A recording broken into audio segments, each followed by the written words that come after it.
pitching. We're moving on to the pitching part. As I mentioned before, a pitch is more of a high lofted shot when you need to go over a bunker or maybe carry it over a small hill that you can't run it up with a chip.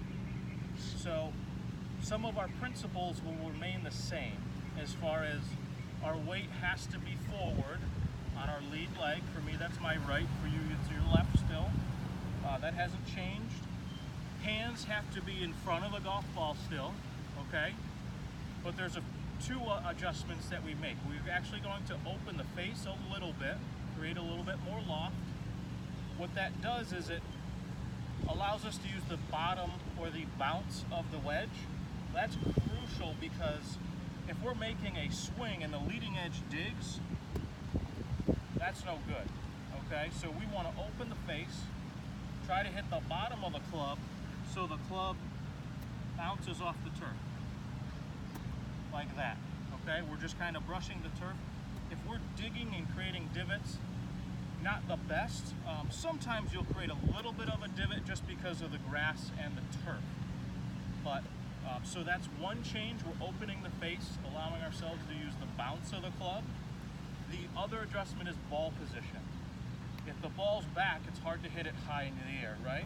So we're actually going to move it just in front of the middle of your stance, so towards our target, okay?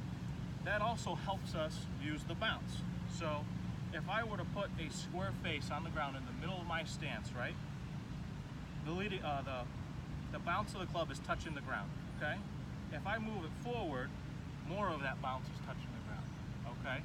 So we want the ball slightly forward so we can use the bounce of the club, basically. That's the huge part of this shot here, okay? So set up, weight is forward.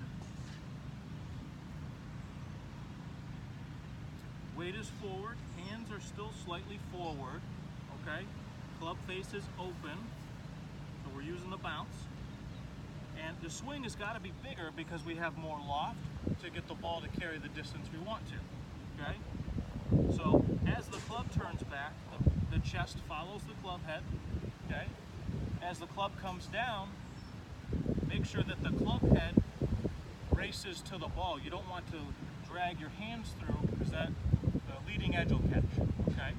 So as you swing it back, let the club head fall into the ball, and then your chest follows through to the target. And hopefully the ball will come out nice and high and soft and stop next to our target, okay? So it should look something like this. Maybe make a few practice swings first.